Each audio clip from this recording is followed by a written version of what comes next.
On this Sega Talk, we return to the world of accessories in part 2 of our two-part look at the best, weirdest, and most innovative Sega console accessories, this time for the Game Gear, Saturn, and Dreamcast. Plug in and enjoy this episode of Sega Talk.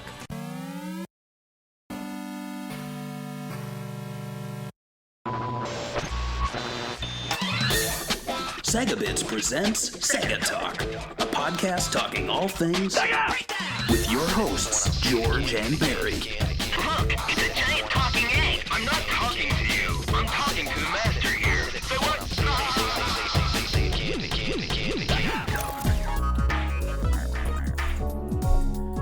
All right. Hello and welcome to episode 159 of Sega Talk. I am Barry, and with me is my accessory, George.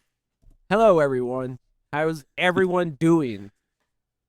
Everyone's doing great. In fact, I've been having some fun with and I know this is controversial, but with ChatGPT, because I like it stroking my ego. So I asked it. I said, "Hey, ChatGPT, how many Sega podcasts made it to 150 episodes?" And I do believe only a handful has, including this one. So, like, we're nearing 160, which is, I don't know, it's not a milestone, but it's a lot more than a lot of other podcasts have hit. Yeah. What do you think about that? It's a milestone. It's longer than I assumed we're going to do this. I thought we would run out at, like, episode 80 and be like, yeah, that was pretty cool to do. I'm a little bored, but it feels like there's a lot of stuff to talk about, and people seem to like it. I honestly, if we stopped doing this, I feel like I'd miss it, because it's work, but it's also fun when we do it, and it honestly like kind of keeps my fandom going, because otherwise I would just kind of like Lazy it we out. wouldn't talk to each other. You know, we wouldn't talk on mic. We wouldn't. I don't know. I think this is keeping us going, and the people who are truly keeping us going, George, are those who are supporting us on Patreon. So you want to give a little Patreon plug? Check us out on patreon.com/SegaBits, where you could support this show for as little as $1 a month. We appreciate all our Patreon supporters, so please check us out and check out the tiers we offer. Thanks. Yes. Thank you. And yeah, this one was actually a long time ago pick from Zachary, who I don't believe he is a picker anymore, but we thank him for his service. And if he's listening, he can still, here's the great thing about Patreon, you can follow us for free. So you still like are connected to us. And I'll be honest, I don't really make any free posts, so you're better off at the dollar tier. But like if you're at a higher tier and you need to step away for a little bit, you can jump down to free. You don't have to cancel. You know, it's there, Zach. But this is actually the second part of a Sega accessory look back. And we did that back in episode 153. We looked at the best, the weirdest, and the most innovative accessories.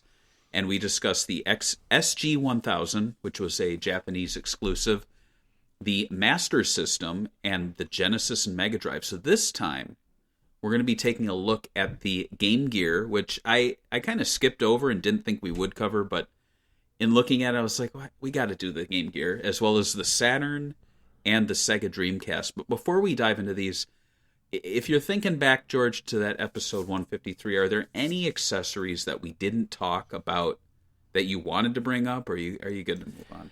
I'm trying to think of any accessories that like I used, and I don't think there's that many that I don't think I've ever been a big accessory gamer, because I think they're usually either too big or like there's only a handful of games. So personally, I'm not a big accessory gamer, but was there any accessory that you owned that or remember that we didn't talk about?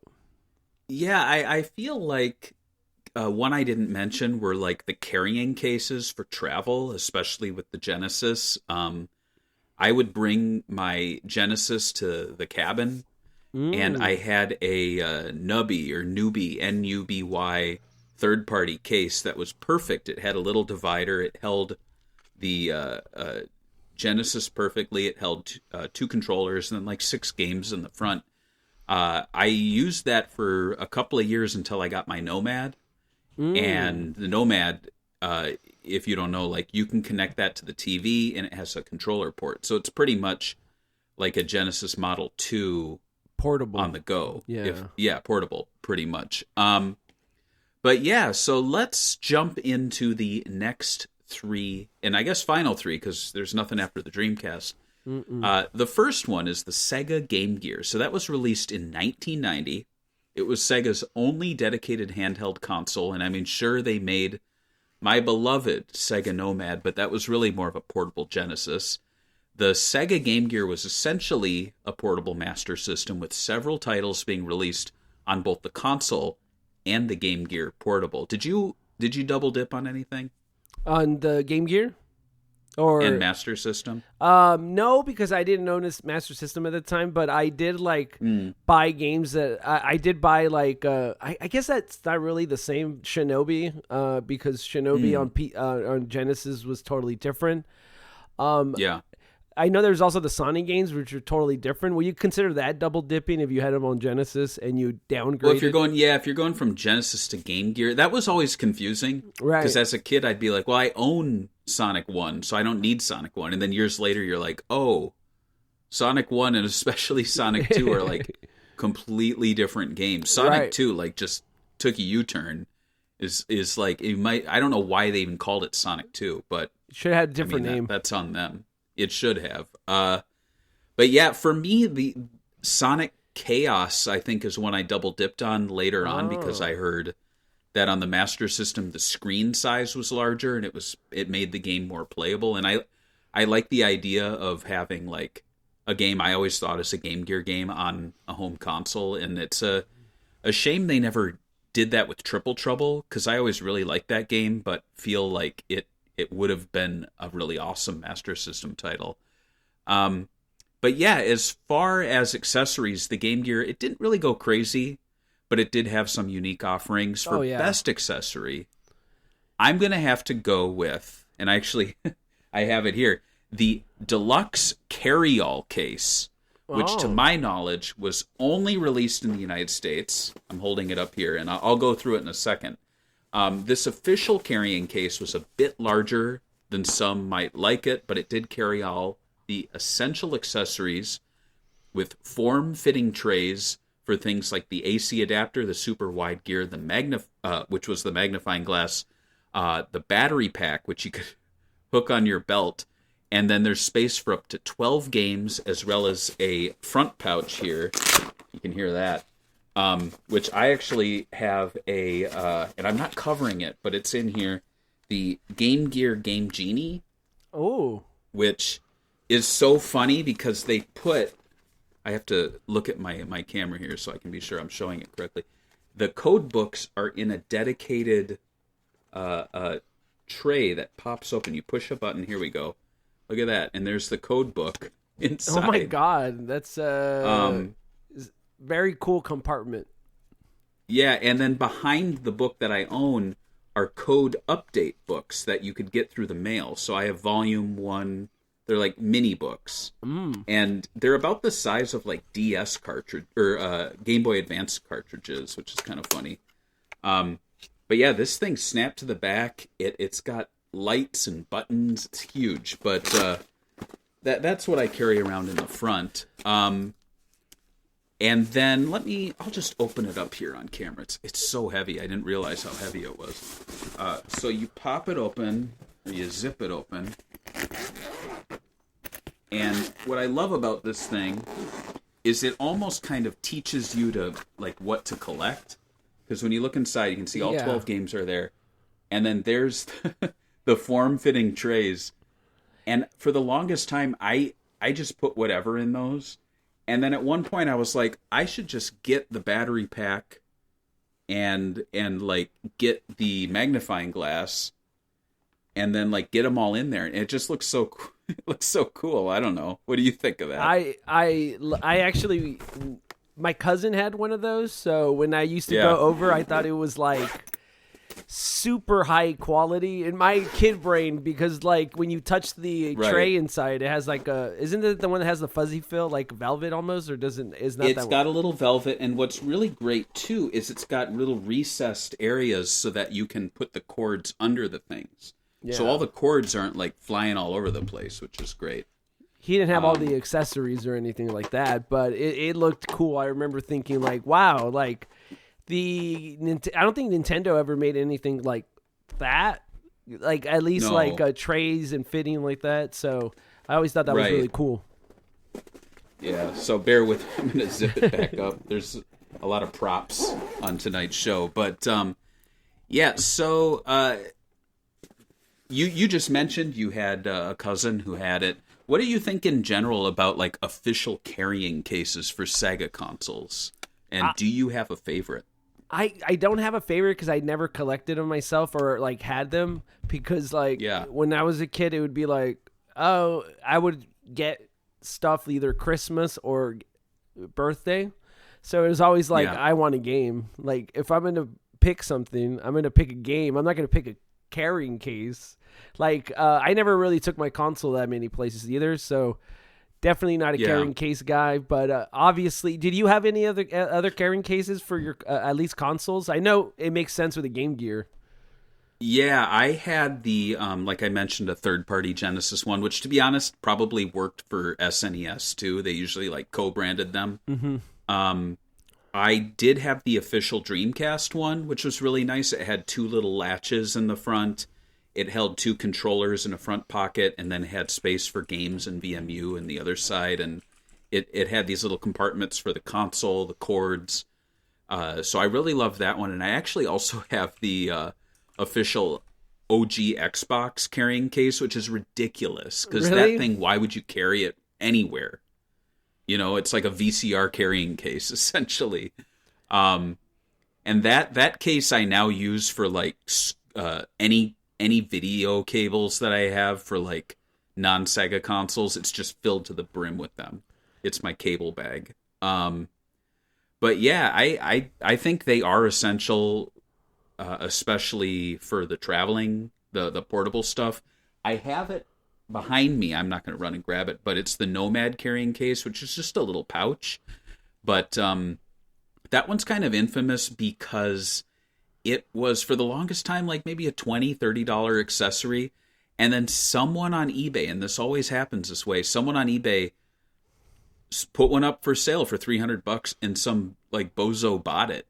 And it's not worth $300, but because someone did that, they all went up to $300, you know? I think I always think that it's someone buying their own things. Like maybe they like went online, bought all the $20 Nomad cases, and now they're sitting on them. So they inflate the prices with fake sales so they could get rid of them later. Right. But that's possible. But I thankfully did find one that someone put up for sale for like $40. And I was like, well, I got to get it. So I did get it. But then sometime later, someone listed one. They wanted like $5,000 for it. And they claimed it was brand new in case. And they took photos of it. It's just in like a little box. But they showed almost every side of the box except for one. And I was like, that's it. Let's test this person. So I was like, can you send a picture of the other side that's not showing? And they were like, are you serious about buying this? And I'm like, I'm done talking to this weirdo. Like, you're trying to sell something for $5,000, but you refuse to show like one side of it. Yeah, that's a little suspect to me. Next is, you think a sealed? Do you think a sealed Nomad is worth $5,000? A sealed Nomad, maybe not 5,000. Well, maybe like 1,000. Okay, just wondering. Maybe 2,000. I don't know. I'm just wondering too. And if you bought it, would you open it? Hell yeah! Crack that baby open. Yeah, that's what I like to hear. Yeah, no, I went to a store and they had a sealed Nomad battery pack, which is obviously like not working anymore. And they wanted $100 for it, and I was like, "That's a ripoff. It's like buy a dead battery. That's cool." Let's jump into the most innovative accessories. So I do have an image to throw up here. It is not the most innovative, but I thought it was worth shouting out. I had trouble picking one. I do think the TV tuner was incredibly innovative for the time, but to be honest, it lacked the longevity, given that most countries have since switched to HD signals, which makes it almost unusable. To my knowledge, the area I'm in, I think, has like a couple radio stations that play over the TV. Yeah. So I guess you'd get like a blank screen with music, but I don't think there's any video signals going out on the old TV signals anymore. But still, back in its day, it was a very cool accessory. But I didn't want to pick it. Did you ever experience the TV tuner? Yeah, Game Gear. A little bit, not too much, because the battery would die. Like the only time I got to use it was when we went camping, and we brought, because it was with some family, and they had like one of those like portable where you could get power out of it. So we had a TV and a console, and we had this, but the batteries ran out, and we didn't have the adapter, sadly, with us. We left it back, so I didn't get to use it that much. But what I was really impressed, because I at the time I didn't know it existed, and when I used it, I was like, you can watch TV on you can't do that on Game Boy, so. I thought that was crazy. True. It was pretty crazy to be able to do that on the go, which I guess it seems kind of ridiculous now that we got YouTube to stream anytime in our pocket. But at the time, it was pretty interesting to be able to watch The Simpsons outside on your own little TV. For sure, especially live TV. That's so wild. But I honestly, I had to actually pick the Gearmaster by the company Bishu. And it's also known as the Master Gear Converter from the company Kelplus. But not much is known about the history of the device outside of the fact that it was developed by the Hong Kong company Kelplus and released in late 1991, which is quite soon after the official release of the Game Gear. So the concept was actually copied by other companies, but it seems that the Master Gear Converter was the first iteration of this device. Both the Gear Master and the Master Gear do essentially the same thing. You plug it in to your Game Gear's cartridge slot, you screw it into the back of the machine, and if you look, I actually own the the Majesco model, which was released in the late 90s. The way you can tell it apart is it has the white instead of the RGB, but it actually has a better screen because this was built like 5 or 6 years after the Game Gear came out. So it's oddly like, it's like the later version is actually a better model, which is rare, I think, for Sega hardware, especially when the Model 1 Genesis is usually the most beloved. But there's like, it lacks a screw on the back, but apparently the official Game Gear, this little thing is actually a screw hole. Yeah. So you'd screw the thing in so it doesn't fall out, and it basically allows you to play Western style Master System cartridges on the go. So it functions as a power base converter, which we had on the Sega Mega Drive. There are some drawbacks. It does not take advantage of the FM sound, and it cannot run Sega cards, which is a shame. I think a Sega card like addition to it would have been really awesome. Also, the output is resized to fit on the Game Gear screen, so titles might look a little different. And also, if games require a certain accessory like the light gun, or I'm trying to think what other accessory exclusive games there were, but you can't play a light gun game on the Game Gear. Also, for various reasons, titles like Lord of the Sword, Phantasy Star, which is a big loss, and Outrun are not compatible on the device. It is also worth knowing that the original iteration of the device does not work on the 90s re-release that I'm holding here of the Game Gear by Majesco.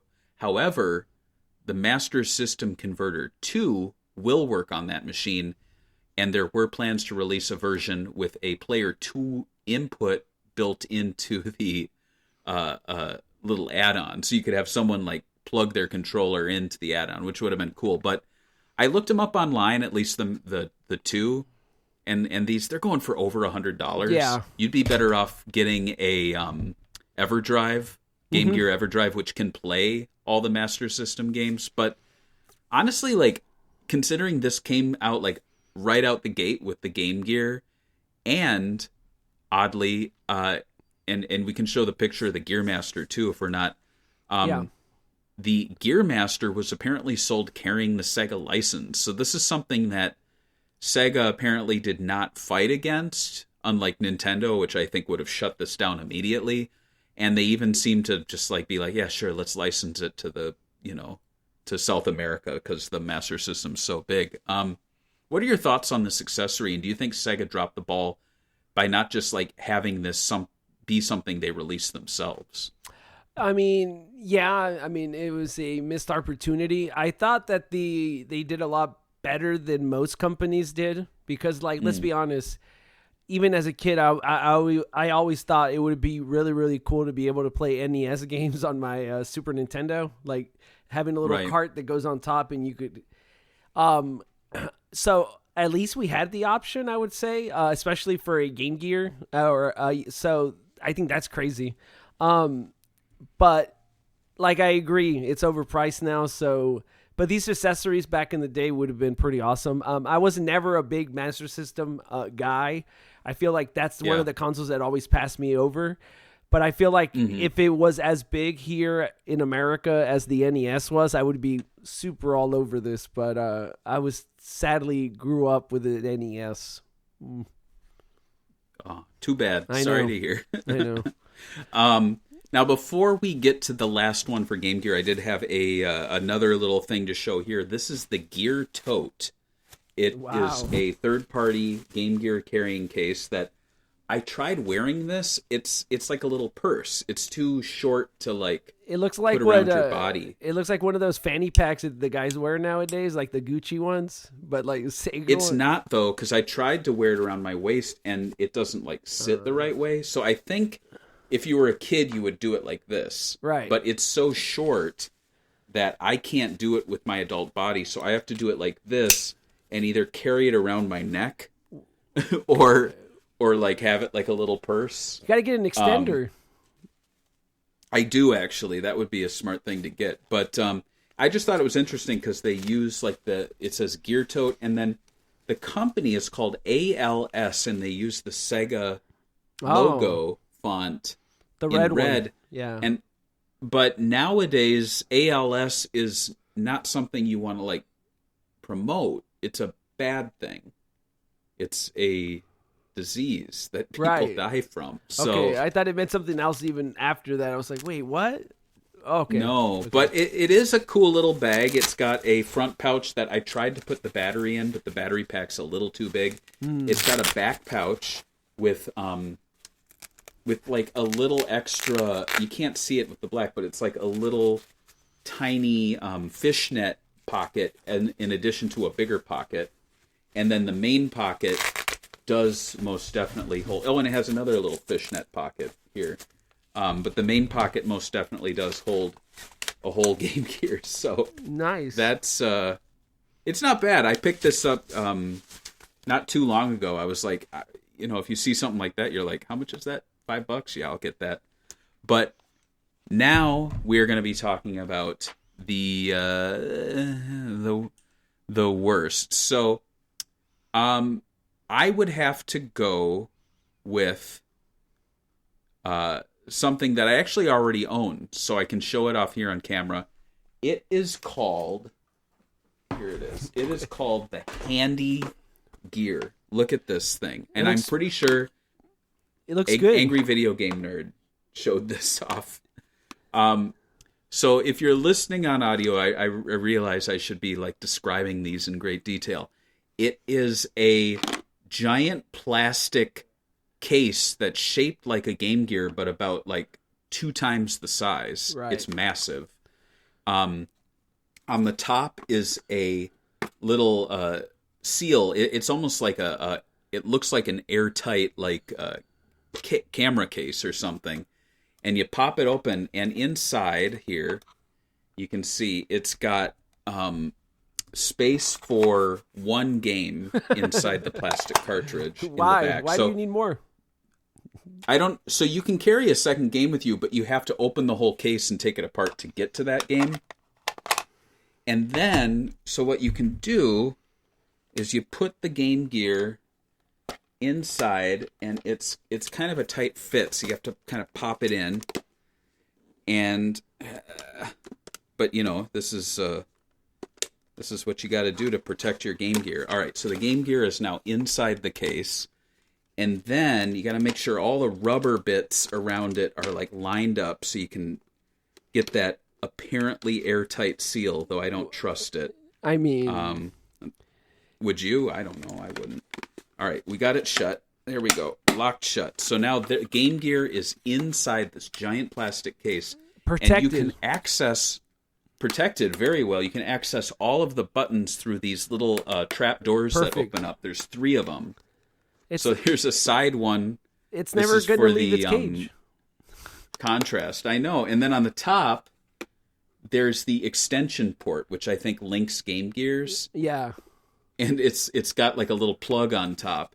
And then, let me see, I'm going to turn it on, but this is what I hate about it, too. Oh, there we go. So it's got a built-in magnifying glass. Oh, I see. It makes the screen bigger, I think. And it's got a little hole for the power button that shines through. And all of the buttons for the game, they function, but what they are is they're little, on the inside, like little things that poke into the actual buttons. I'm sure it feels so you great. have to push you have to push very hard for it to like notice that it's being pushed. And what sucks about it is that if you have a Game Gear like mine where the cartridge port is a little finicky, so if you like jiggle the game it might like not play. You have to, like, I popped it in this case and the game was playing, but because it got jostled around so much, the cartridge is probably, like, pushed forward or back or something, so it's not playing the game proper. I have to take it out and, like, I have to, like, adjust the game so that it's just, like, come on. I mean, you can see why that would be. The Game Gear was already big back in, I mean, I don't think it's that big, but like back in the day it was considered a big handheld, and now you have to put it in this bigger case to make it even bigger. Right. How are you going to carry that around? There we go. Now I got it running. So Super Columns is playing now. It's very hard to show this thing on screen. Right, because There's of the tubes? Super Columns. Yeah. Ooh. But, yeah, I clicked around on Sega Retro at every single accessory, and this one stood out, and I'm like, I own that, and I know how crummy it is. So, when did you buy that? There you go. I got that years ago, actually. I think I got that in like the late 90s. And I think even at the time, I was kind of thinking the way I do right now. I'm like, this is weird. I got to get this. I got to pick this up, you know? But yeah, that's the Handy Gear from Joy Plus. And if you want to see more of that, like I said, I think there was an Angry Video Game Nerd video where he showed it off, and it is just like ridiculous. But before we move on to the Saturn, George, did you have any Game Gear accessories that you wanted to talk about? You did the case already. I mean, I guess an accessory that is must need is the power brick. Obviously, I don't know if that counts. Yeah. Rechargeable batteries. Outside of that, no. I think we covered the ones that are the most. I was gonna bring up the traveling case in the end, but the traveling case is sick, and the best traveling case of all time for anything. I don't know. It's the most luxurious looking one. I'll say that. It is luxurious. Yeah, I would agree. Obviously, the power cable is very important. And if you collect Sega consoles, you would know that there are different power bricks. And if you use the wrong one, your system won't work. And I've made that mistake. I remember for years I thought I had a broken Sega CD, but it turned out I was using the wrong power brick, which was underpowering it, so it would shut off. I think the Game Gear is the yellow tip brick once. You're right. Yeah. And the yellow tip works on the Pico, and it works, I believe, on the 32X. So it's a very versatile brick. But Yes. I think the Sega CD uses its own, and then the Genesis Model 1 might use its own. It's all very confusing. Also thankfully, there is a website. It also depends if it's the Model 1 Sega CD or the Model 2 Sega CD, which gets, I think they might have different power adapters, but I might be wrong. I've only used the Sega CD version 2. Right. Well, I would have to say, if you people listening are ever having trouble figuring these things out, go to GameTrog.com, GameTrog. They have, and this site's been active for like 20 years. It is the most helpful page because it's power supplies for all the Sega consoles. They sell them, but it tells you with visuals which one to use. So there's the MK3025, which is for the Genesis Model 1 and the Master System. And then there is the MK1602, which also works for the Model 1 and the Sega CD, both models, and the Master System. But you see how it already gets confusing because you're like, oh, I want to use the 3025 on the Sega CD. It's like, no, you can't. And then there's the 2103, which is the yellow tip, and that works for Genesis Model 2, 32X, Nomad, Game Gear, and the Genesis Model 3. So it's the most versatile, but you can't use it on the Model 1, 2, or Sega CD. And there's more. So, yeah. And what do you think about... I thought it was interesting, that era where you could just reuse these power adapters, because like the Master System, Sega Genesis, Sega 32X, blah, blah, blah. They all used one of the two adapters they had at the time. And it felt more cohesive. I always liked how cohesive it felt in that era. Everything was black. Everything looked alike. I thought it was pretty cool. Yeah. And then they also... they all shared a power brick. And they also color-coded the games in an interesting way, where it was like purple for the Game Gear, red for the Genesis. Right. That was pretty cool, too. Yeah, that was cool. But then things just get confusing when you're like, I have the Sega CDX, and you're like, that uses the MK4122, and it's like, oh my god, how rare is that? I know. But yeah, this, like I said, GameTrog.com, it's very helpful because they'll say, like, they'll even warn you which ones will overpower the device and destroy it, and which ones will just cause it to, like, not function properly. So that's the boring part of the show, talking about AC adapters. But now let's jump ahead to 1994. We have the beloved and misunderstood Sega Saturn. Now, before we jump in and talk about the accessories, I just wanted to hear very briefly, George, your history with the Saturn and its various controllers and accessories, and I'll share my own. I mean, I'm trying to think of the accessories that I could think of in the top of my head. Obviously, I bought third-party controllers. Everyone did that. I had the US Sega Saturn joystick, the black one. I wasn't too big of a fan. Yeah. I was always very jealous of the Japanese ones. For the longest time, I always wanted to import the... have you ever seen the one that's like literally they take a joystick out of a arcade cabinet and it's two players? I always wanted... we'll discuss that. Yeah, so I figured... I always wanted to own that, never did. It looks amazing. I've seen it in person in a shop before and tick-tacked it. I wish I owned one. Right. I don't, but those are the ones that I have a history with. And the light gun for Virtual Fighter. I mean, Virtual Cop that we talked about with the battery. That you could put battery to weigh the gun. Like dead batteries. Right. Yeah. I didn't know you could do that at the time, but I have history. I did play that game growing up. I love Virtual Cop, and I think they're great games. And all the light gun stuff at the era was good. 100%. Yeah, for me, I came into the Saturn late. I think I bought it while the Dreamcast was on its way. So it felt kind of weird, like playing Burning Rangers like a few months before I knew I'd be playing like Sonic Adventure. Yeah. Or it might have even been the other way around.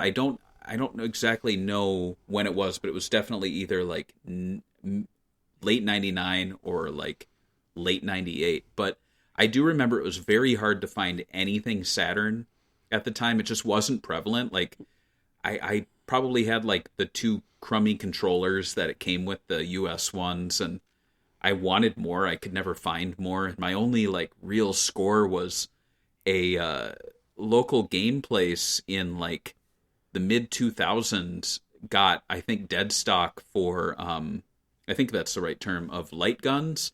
They were selling Saturn stunners like new in box for like $5 each, and so I bought two, and I still own two, and like one of them I never opened, so that's kind of cool. But yeah, I guess for best accessory on the Sega Saturn, I'm gonna have to give it a tie between the Virtua Gun, aka the stunner, and the Virtua Stick.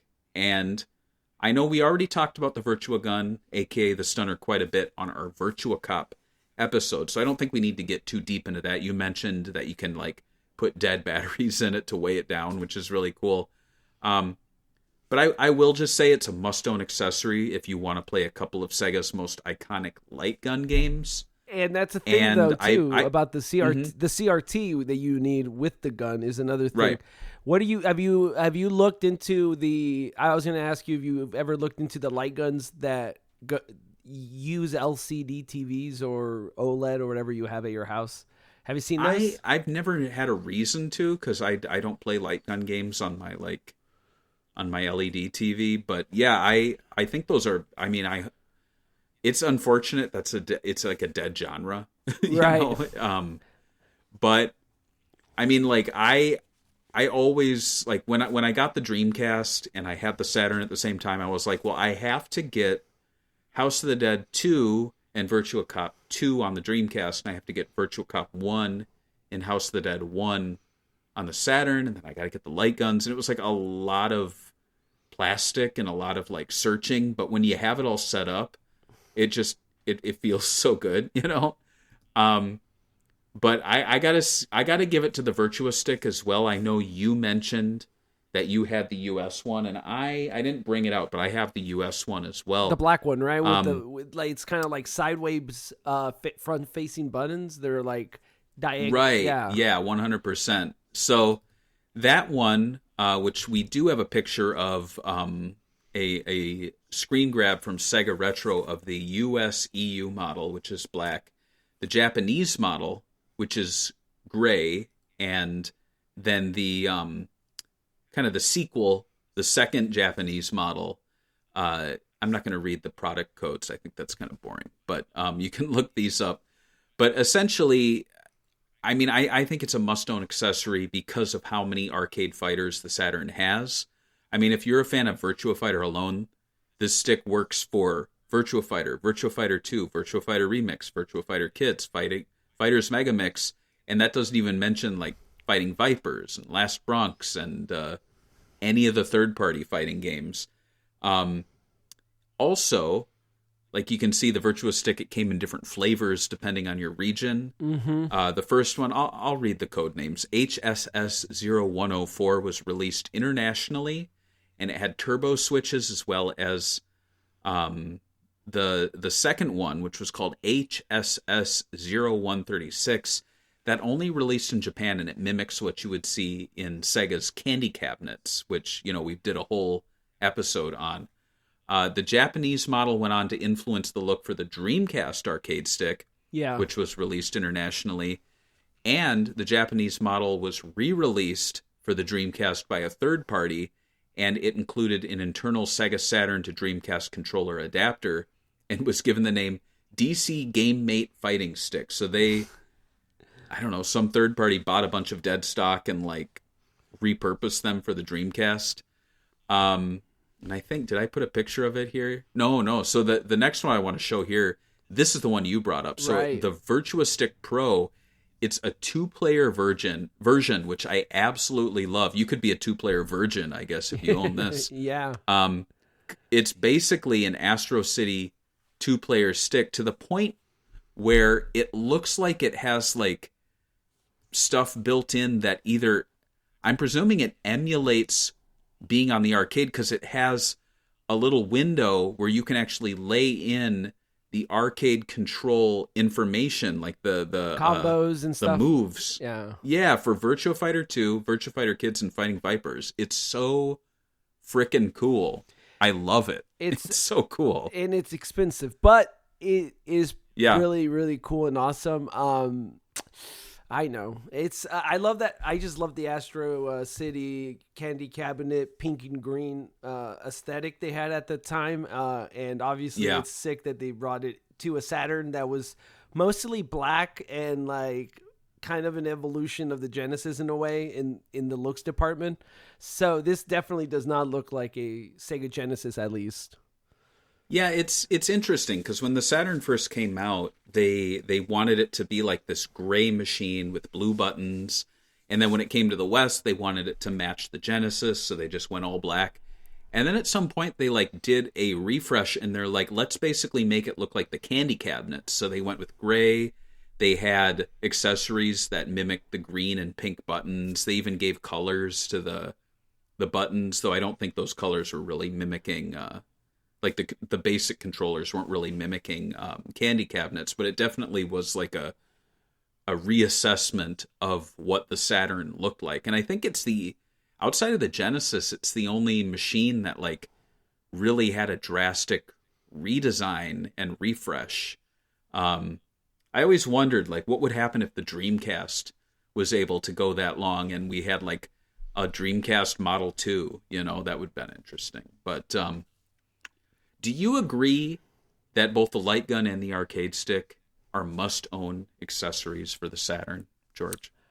100%. 100%. It's a tough question, right? I would say that the arcade stick is more, I guess, a must-have, probably number one on the list, because there's so many arcade games that utilize it, especially all the fighting games they released at the time. But the light gun is great. I just wish they had a little more light gun, because like Virtual Cop 1 and 2 is great. House of the Dead is okay. And I just wish they would have had a few more. They had other arcade games that came light guns that came out after, and we never really got them, which sucks. But yeah, arcade stick for sure, 100%. And if you have a CRT TV and you like light guns, the light gun is amazing on the Saturn. And it's affordable too. It's very cheap. Yes, I mean, they made too many of them, I think. As far as most innovative, I do have to tip my hat to recent tech, which allows for games to be plugged in, or devices to be plugged into the RAM expansion port, which allows owners to play just about any Saturn game without a disc. I think Saru is the most notable one. Oh, yeah. There also is tech where you remove the disk drive and you replace it, but I don't like to get into the ones where you start like cannibalizing the console. Like changing the power supply and stuff? Yeah, I don't like if I'm going to do that, I'm going to have like a second console that becomes my like project and then keep something pure and untouched. But since this episode, we're trying to keep it like within the era that the console released, I'm going to have to give it to the OG Action Replay and Action Replay Plus. At the time, the Saturn was still being supported by Sega. These were must-own cartridges for the machine. They went into the expansion port, which allowed users to do many things, include using cheat codes, unlocking the system so it could play games from any region, and acting as an extended RAM cartridge in memory backup. It really was an all-in-one cartridge that typically does not leave the back of any Saturn owner's console, I guess until they get the Saru. Right. There was a whole line of Action Replay devices, with the first being the Action Replay, which just was a cheat code cartridge. The cartridge was revised with the Pro Action Replay, which served as a cheat device, and a 512 kilobyte Saturn memory backup cartridge. Ooh, that's so much space. Which added a communication port to interface with computers. And then this one was replaced by the Action Replay Plus, which enabled the console to play games from all regions, functioned as a 1 megabyte or 4 megabyte extended RAM cartridge, functioned as a Saturn backup memory cartridge, and it allowed players to activate cheats for many games. Some versions for the cartridge also included a communications port, which allowed users to link their Saturn to their PC, and that's the one I have. Do you own an Action Replay Plus? George, I did own a Action Replay Plus cart, and let's be honest, if you had a Sega Saturn and you didn't own one of these, I don't know what to tell you. You're right. Lame, because it also booted up. Is this the one that did imports? Right? Yeah, so, 100%. Yeah. So, yeah, and I used it almost like 99% of the time for the backup. You basically needed it because that battery will run out all the time. And at least to me, it felt like it was all the time. Like, I have to replace it all the time to use the actual onboard memory card, which I loved at the time. I just hated that it didn't have its own like charging, I guess, lithium battery at the time. Like now we take, it was a watch battery and it was annoying to always change. Oh my God. Yeah. Yeah. Did you ever lose any big memory save files that you miss because of that battery? Yeah. Well, so when I first got my Saturn, I had a black one. And I would just depend on that. And then I think I had like a completed night save file, a couple completed fighting game save files with all the unlocks. And then it just like died on me. And I'm like, really? Really? Like, that sucks. And so when I got my white Saturn, that same time I bought it at, what was it? It was the 10th anniversary of the Dreamcast. So that would have been 2009. I was at a convention, they had that, and they had a bunch of Action Replay carts, and I think the guy told me, like, you got to buy one of these. So I did. Stupidly, you know what I didn't buy? I didn't buy a complete in-box copy of Panzer Dragoon Saga for, can you guess the price? $75. $190. Oh, which man, is still low.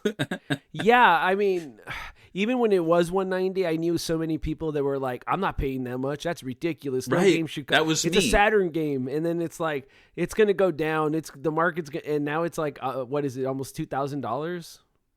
I don't know. Yeah, I don't want to know. Maybe 1,000, not 2,000. Maybe 1,000. yeah. But it is a must own. It's kind of sad that it's been kind of replaced by the Saru. Though I would. Every king has its moment, you know what I mean? Like, so now it's the Saru's and I own one. I really like it. Yeah, I recommend it to people to upgrade to it because it just makes the Saturn a lot faster, snappier, and I mean, nobody wants to get up to change a disc, right? So it's nice to be able to no one change wants it to on buy any more discs. That's them, true too. You know? Well, I mean, they're so expensive now, especially if you're a new Saturn owner. I would definitely be like, pirate all the games. Do not pay $1,500 for any one game. Like Burning Rangers, that's 100%. Too much, man. Too much. Yeah. Did you ever use the communications port on the top of a Action Replay? Did not. Did you? It's like a SCART output. It's like a weird multi-pin. I never did, and I didn't know how. And I was like, "What does this do?" And I guess it like updates it? You could. I guess it updates it, and maybe you could put like game saves, but it sounded like too much of a hassle. I think the EverDrive also has like a USB thing that you can do dev stuff, but like I'm not doing that. I don't know anything. I will get a Saru very soon because as much as I'm going to look at it. Yeah, as much as I like my Action Replay Plus, it is kind of ugly. It's got that big metal like connector port on the top. It's not very aesthetically pleasing. So I think once I do get a Saru, I'm going to get one like that looks cool and has like a cool label. I think I'll go for that. But I guess it speaks for the quality of the Saturn's accessories that I had trouble thinking up what the worst one was. There really isn't a huge amount of accessories, and those that do exist are typically quite essential for gameplay. There might be some controllers or arcade sticks that are better than others, though I honestly can't really think of anything that's truly awful. But having said that, I think I need to pick the Arcade Racer aka the racing controller, as my worst pick. And I have it on the floor over here. I'll talk about it first, and I'll show it off.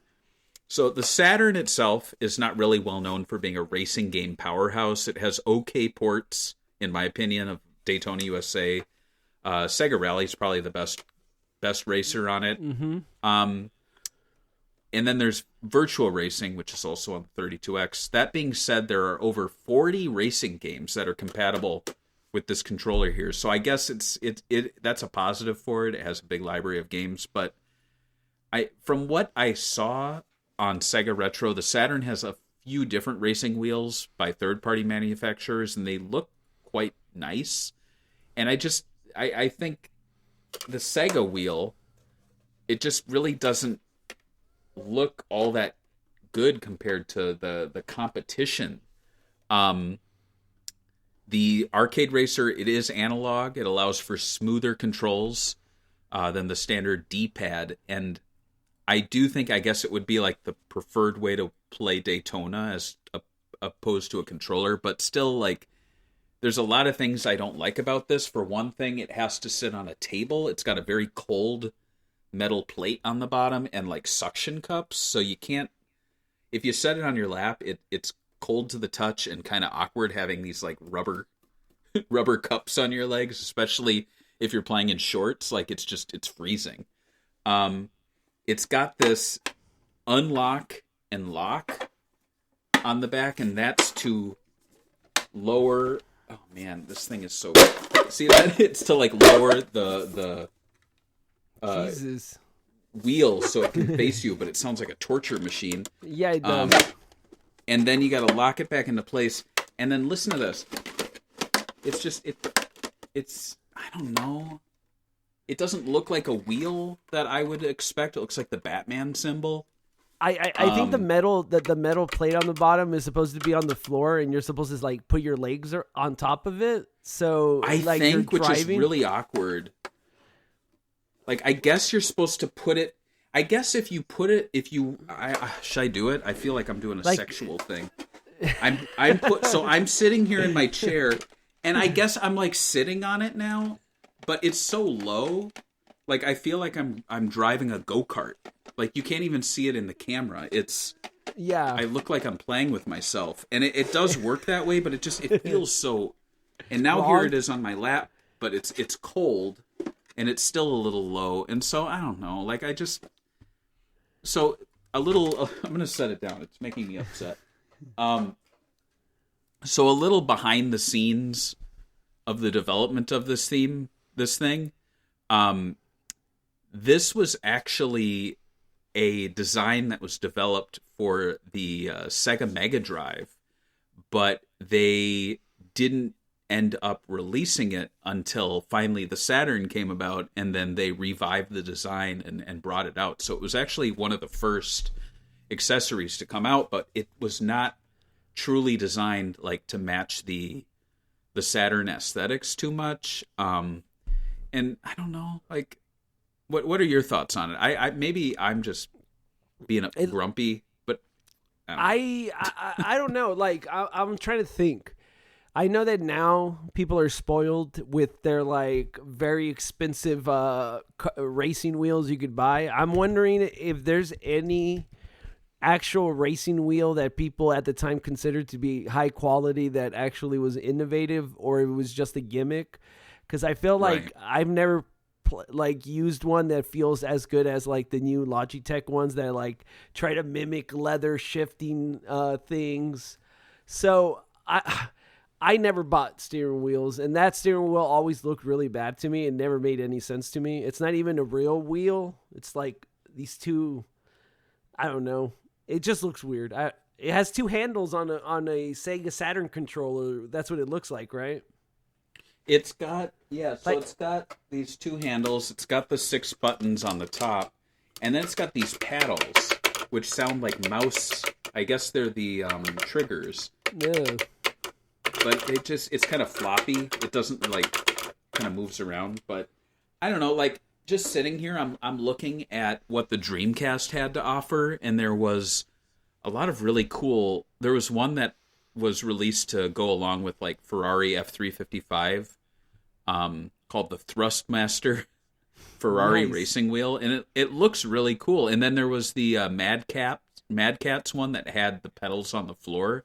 And I guess like when it comes to the Saturn racing wheel, like I'm looking for something that like looks like an actual wheel and has foot pedals. That's all I want. And that's not too much to ask, I don't think. But I don't know. It just I don't know. I'm glad I own it just as a collector, but it's still like just it's my least favorite accessory that I own. And I don't like it. It's really hard to store because it's so weirdly shaped. I can't like stack it with anything, you know. Anyway, is it an expensive accessory? That's a good question, George. Let's check eBay. eBay.com. Don't forget, too, if you're filing your taxes, you have to report your eBay earnings, everybody. Do they even send you a whatever form? They do. All right, Sega Saturn steering wheel. So they did make a Japanese one that's gray with the blue buttons to match the original one. So that's kind of cool. But no, it's not expensive. It's like $45, $65. New in box, or a very good in box, is $75. Japanese model is $55. But I'm looking here and I'm seeing a like any third. Oh, here's one for $81. You can get two of them. Nice. For some reason. But yeah, I'm not actually seeing that many other third party options. This is interesting. They did make one in white to match the white Japanese Saturn with a pink button. I've never seen that one, and that one's I have seen it. But yeah, it's $175. Yeah, it makes sense. I think it's yellowing too. Oof. But that's the worst anyway, part about white consoles is the yellow. Yeah, my Saturn, I can't tell that it yellowed until I set it next to other things, and I'm like, oh yeah, it did yellow. Unfortunately, I got to do that like thing where you cover it in goo and put it out in the sun.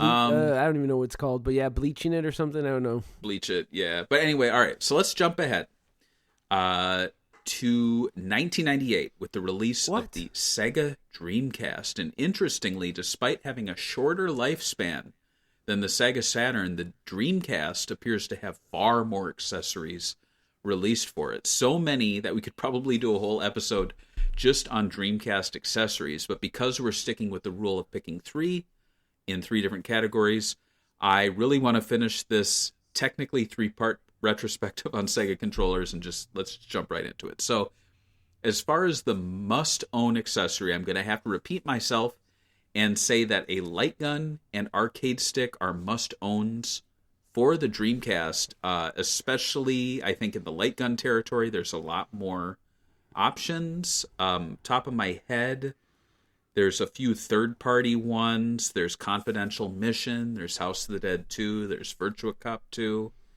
But then, like, you get into the arcade stick, and considering that the Sega Dreamcast was, in effect, a Naomi arcade board for home use, like, it's a no-brainer to pick that up. And I actually do own one. I don't know, do you own this one, George? It's the green one? The one with the green buttons? Yeah. Yep. So, as mentioned, this one is kind of like the successor to the revision of the Virtua Stick, but this released worldwide. I actually got this in Philadelphia in like 2010, 2011 for like $30. Nice. I paid $100. Holy shit! Yeah, yeah. They had two in stock. Two just came in. They were sitting on the counter, like $35 each. And I felt like I could buy two at that time, but I would never actually play a two-player fighting game with anyone. And I was right. Like I never did. And I also just kind of felt like, and I still kind of have this mindset where I'm just like taken away from someone else who probably wants it. You know, like, I don't know, just seem kind of greedy. I'm a good guy. Yeah. I can be. I'm not a great guy. I do terrible things, but that was not one of them. As for arcade sticks, if you guys, I don't know how expensive these are, that one anymore, but If you guys want a more budget version, there's a adapter you could buy for your Dreamcast/Saturn called the Brook Gaming something. I forgot what it is, but it basically lets you put a USB. So if you have like a PC or a PS4 arcade stick or something that you're using already that you really like, you could. It lets you use it on your old consoles. It's like $50 the adapter.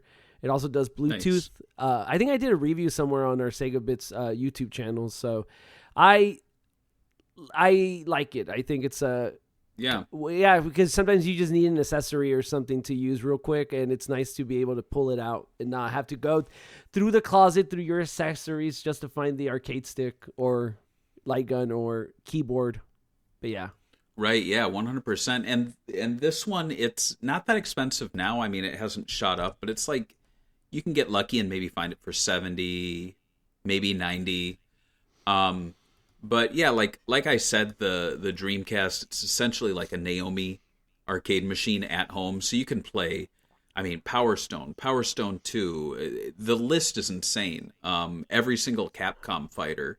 Every single Sega fighter. However, because the stick lacks analog controls, you cannot play a number of games. So I remember when I got home, I was like, oh, it's going to be so cool to play Sonic Adventure like it's an arcade game or Jet Set Radio. But no, it doesn't. It doesn't work with those, unfortunately. And Sega was smart. They did put those little icons on the back of the games. But yeah, as far as like games that support it, it's a huge list. It's a must-own. I was going to ask you if you think it's a must-own, but it's kind of like, obviously, it's a must-own. Yeah, it's a no-brainer. It is a no-brainer. So yeah, that's my pick for that. Next up is the most innovative Dreamcast accessory, and the Dreamcast sure had a lot of them. Highlights for me include the fishing controller, the microphone, the broadband adapter, and the Dream Eye camera. But my pick, and I'm not going to take it out of the box, but I did bring the box out because I love the box, is the Saba de Amigo maracas. I feel like Combo from Jet Set Radio with his boombox on his shoulder. That's Let me see if it shakes. Box.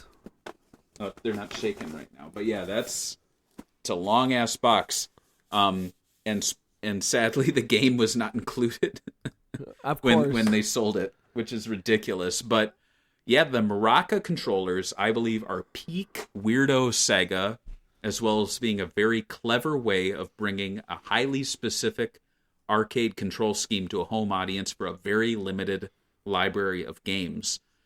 It used an attached floor mat and sensor bar and 2 wired maracas for the left and right hands that were able to sense whether they were being held high, medium, or low, and within the maracas are sensors that told the game that they're being shaken, and yes, you can remove the shaker if you don't like that sound.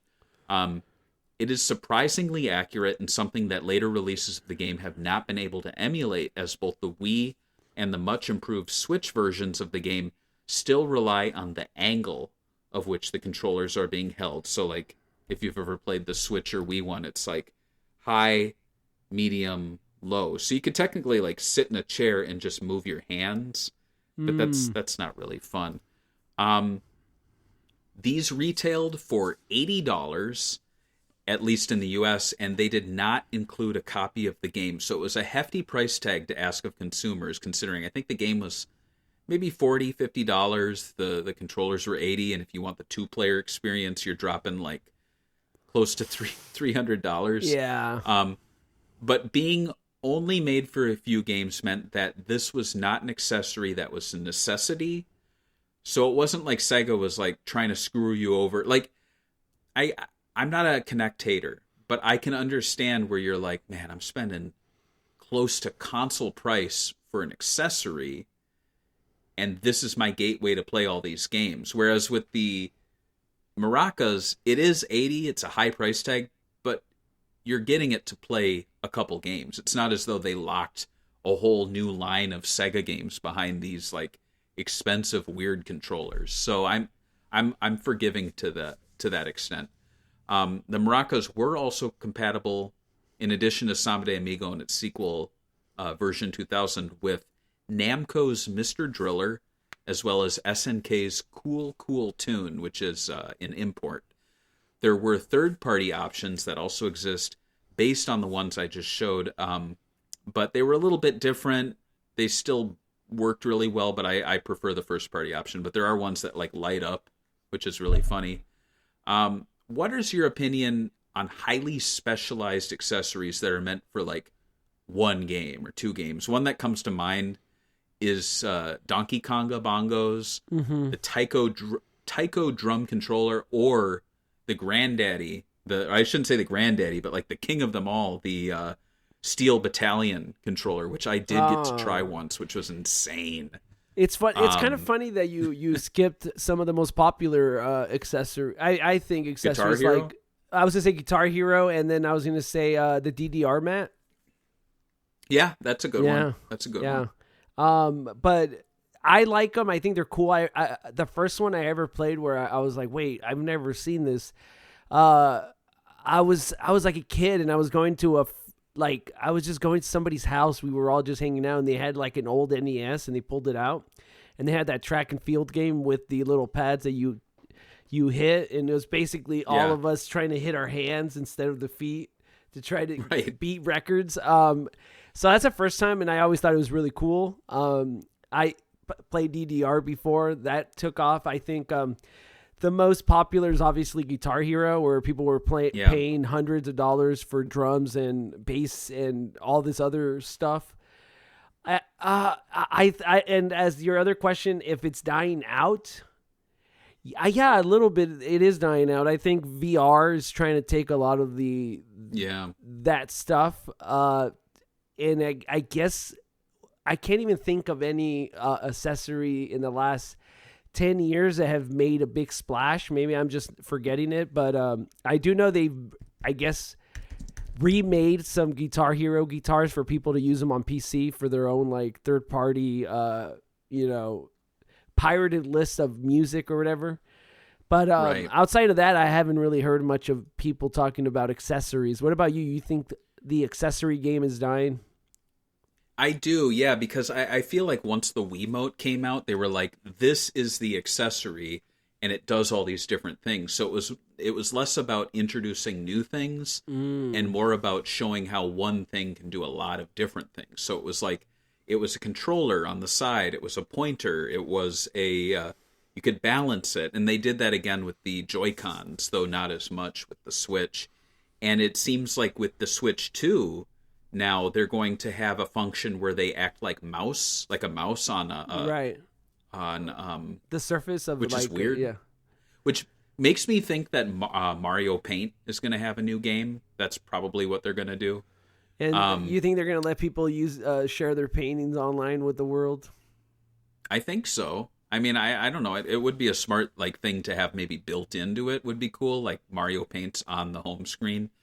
But yeah, cool. It's kind of sad that these types of highly specialized accessories, especially ones that bring arcade experiences home, are being kind of phased out or they're dying out. The ones, honestly though, like Nintendo's the only company that's keeping them alive with Ring Fit, the Ring Fit Adventure, which was big during COVID. Labo. Labo, or is it Labo? Labo, I don't know what they call it. But Labo, which is such a shame because it's a cool concept, but they're made of cardboard, so they're not going to last. Like, you're not going to find used Labo. They are already used. They're dead. Right. It's unfortunate. I think it was a cool idea what they had, like the idea of building with your son or daughter. It is kind cool. of accessories out of nothing. Cool idea. I think needed to bake a little more. Maybe rethink the idea. I know why they use cardboard, but at the same time, I understand why people didn't buy into it. Because I don't know I don't know if the Nintendo demographic has kids, and if they do have kids, why wouldn't they just play Mario together, like that kind of thing? So, but it's cool that they did that. I've never tried Ring Fit, but it looks a lot more interesting than Wii Fit. So I thought that was cool. For sure. Yeah. Yeah, and the balance board is something they never brought back. There was I need to get one just because I want to pick up Super Monkey Ball Step and Roll. I know it's not great, but it's like, I want to have it. And I feel like I always see Wii Fit boards or balance boards at Goodwill, like stacked up. Yeah, So, it's cheap right now. Wii is cheap. People are giving them away. Wii is cheap. We be cheap, but yeah, and it's also kind of a sign of the times that when Samba de Amigo came out just recently for the Switch, they didn't even attempt to make like first party adapters to give little maracas. I've seen like Chinese companies do third party ones to varying degrees. They look like spoons, though. They don't really look like maracas. They look like little spoons on the top. But I mean, it's a good effort. I've been thinking of picking them up just for, just to try them out. I know it's stupid, but I want a little taste of that, and it's unfortunate. It's kind of a thing that's dying out. Now let's end things with the worst accessory. And as a long-time Dreamcast fan and collector, I'm going to have to point the finger at the Dreamcast karaoke unit. This thing is often brought up, I think especially in recent years, by like budding YouTubers and people who want to pretend like they're in the know as unknown accessory or a cool, obscure accessory. And I'll see people often say, why is nobody talking about the Dreamcast karaoke unit? And the reason is that it is absolutely useless. It's not worth owning because it doesn't do anything. Aesthetically, really? It doesn't do a damn thing. I didn't Aesthetically, know that. That's crazy. It looks very cool. Yeah, it does. But it's one of the only accessories that links to the Dreamcast's expansion port outside of the modem. The Dreamcast karaoke unit itself requires not only a specialized software disk, but also an internet connection and server access, but those servers have long been offline. So in my research, I found a few unboxing videos as well as a Reddit post that was gushing over how cool it is, but absolutely no one talked about using it. And one person I saw got so far as to putting the disc in, and it's just like a confusing menu system. There's no built-in music. It's just basically like, I think you can speak into the microphone and hear it, and you can play with like the echo, but there's no music, and it's worthless. So I'm assuming that Sega was gonna. I'm assuming that Sega wanted to like maybe release their own branded karaoke CDs for this, and they never came to fruition. Maybe, I don't know. That's weird. Maybe. It's so strange because when you look at it, I'm looking at it right now on eBay. Cheapest one is a used one for $196. Does it come with the mic? And this person actually has sold 10 of them. Damn. So they actually... Wait, how did they sell 10 of them? It says 10 sold last one. I guess they had a lot of them. 220, 250, 200. I want that microphone. I want to hear what it sounds like. I bet it's the most horrible sounding microphone. Yeah, and the problem with it is that it takes up so much of your console that it actually makes it so that I don't think you can do the proper video out if you want to do VGA, and you can't do broadband.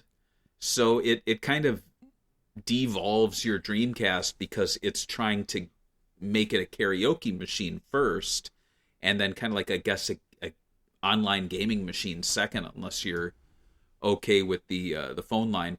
And I did mention there was like a guy on Reddit gushing over it. He was talking about how cool it was from a technical side, but like if you can't show it off in the year 2025, let alone the year like 2003 when it already was like defunct, what's the point of it? It's like it's $300 for basically a hunk of plastic and microphones that makes your Dreamcast look cool on the shelf, and like it gives you something to talk about in a video, but it doesn't do anything else. Has there really never been a person that actually showed it using like singing? Maybe a advert. I've never seen it though. I've never seen it in proper use. I've only ever seen like white guys on YouTube showing it off and like getting so far as to like connecting it and being like, I don't know how to use this disc. But for comparison, so I own the Sega Dreameye, which I don't know if you can see it behind me. Maybe you can't. Oh, it's right there. And it's the little digital camera that was made for the Dreamcast. it does have functions that no longer work, so you can't connect to the servers and send photos or videos to friends. However, the camera itself still functions. You can view all your photos, you can edit them, you can save them to your VMU, and the coolest thing that not a lot of people know is that the Japanese version of Jet Set Radio directly reads those images and can turn them into graffiti art. So you can like do selfies and within like 10 minutes have them in Jet Set Radio, which is cool. Same thing with the Sega printer. Like it's old tech, but it's fully functional. You can use it, and I think those are fun little collector's items to have. But this one, it's just like, I don't know. It's worse than the Saturn racing wheel, because at least this functions. It just doesn't function well. I don't know. That was my pick, and that was my little rant. What's that? I mean, I always liked the karaoke the way it looked because it reminded me of the Model 1 Sega CD in a way, where like it went under it and it made it look bigger. But I agree. I mean, I would never use it even if it worked, because I'm not.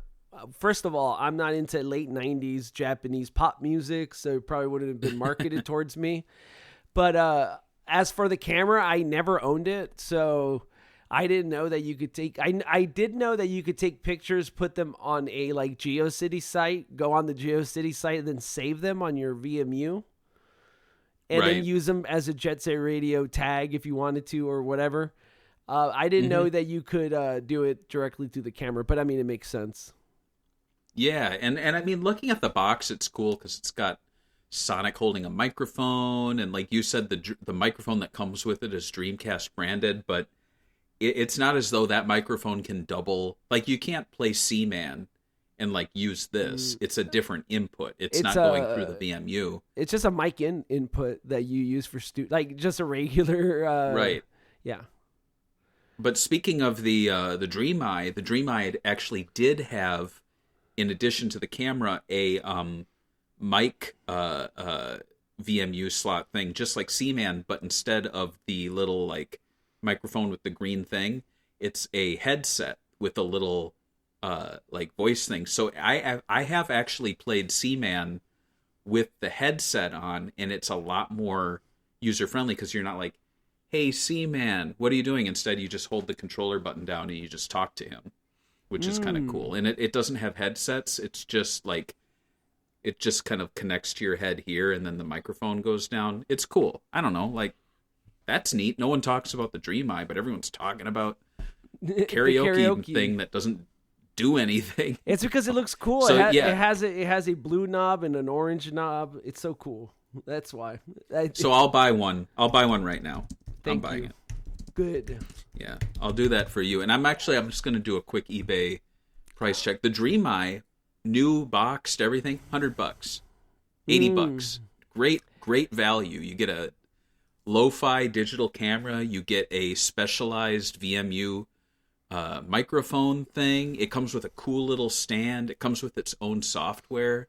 I love it. I love the Dreameye. I don't like the karaoke. So I think I know you're being unfair, but like, let's be honest. According to limited run games, most people don't open up their things and play them anyway. So if it doesn't work, it's not that big of a deal.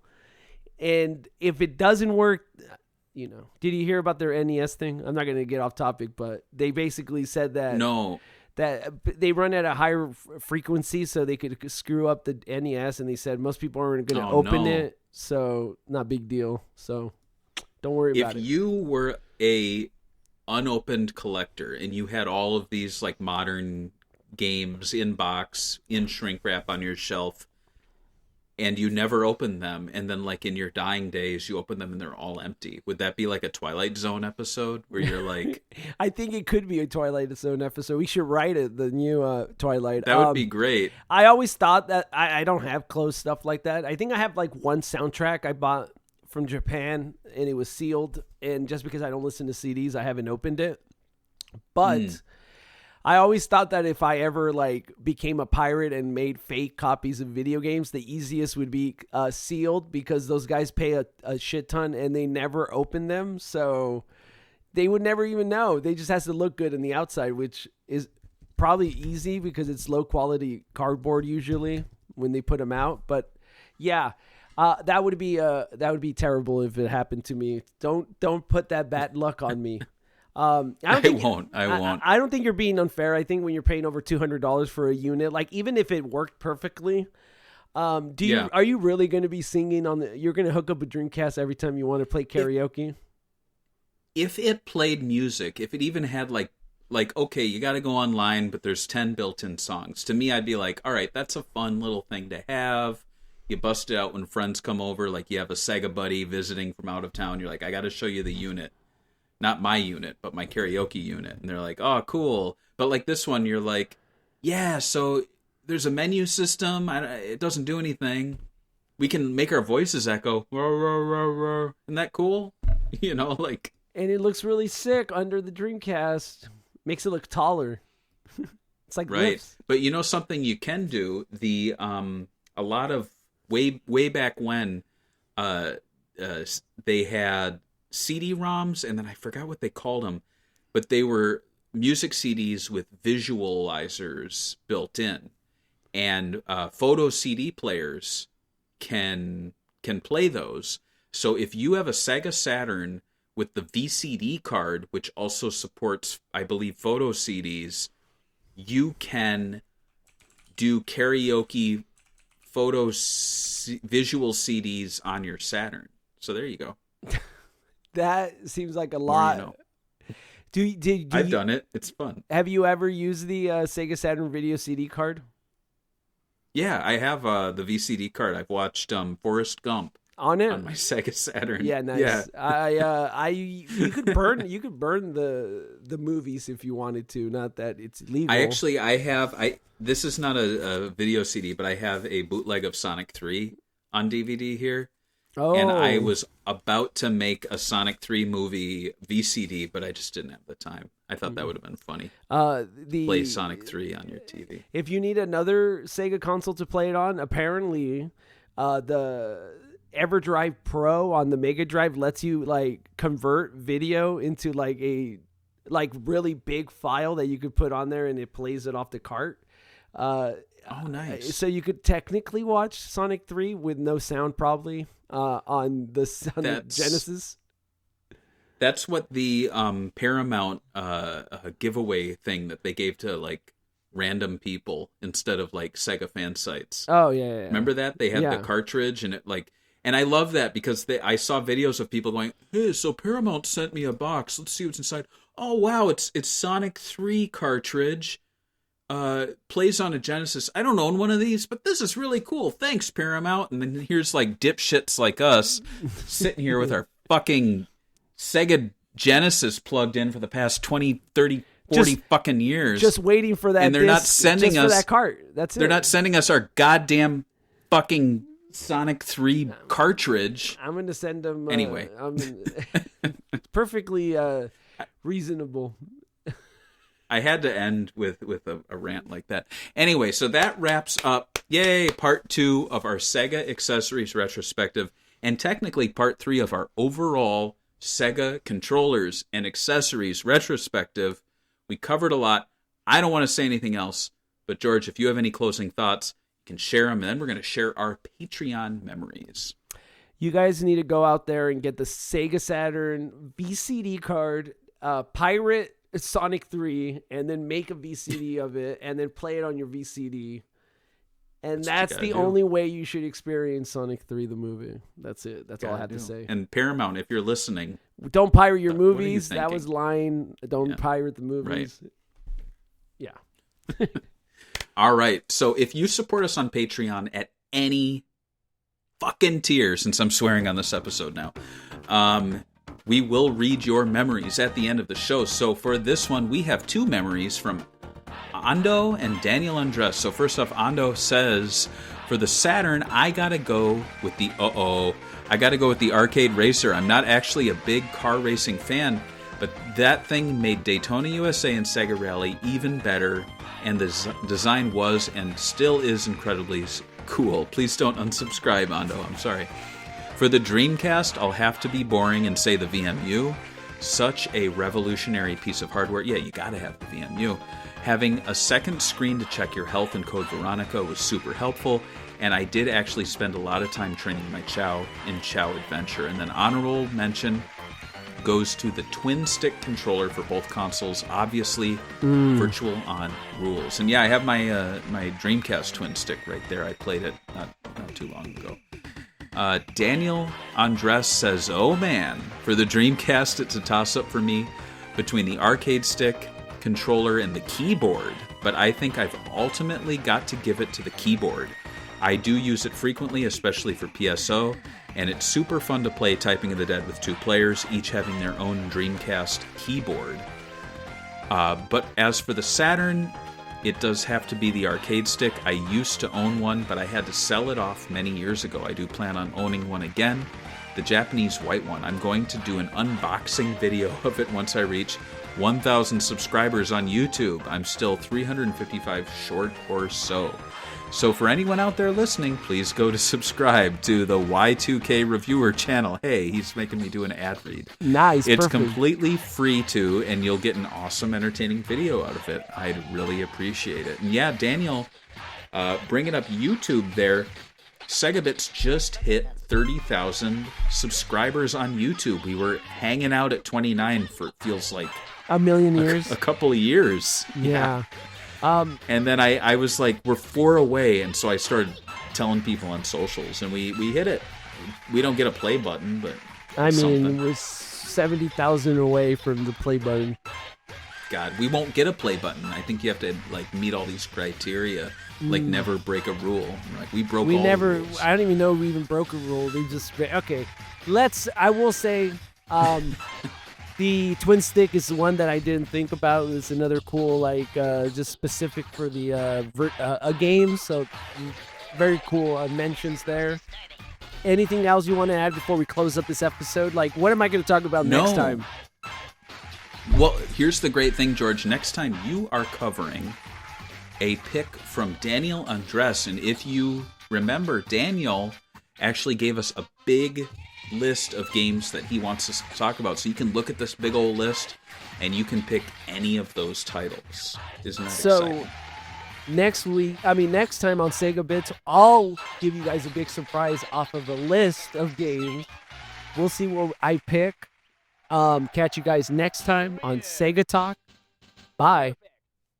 Bye.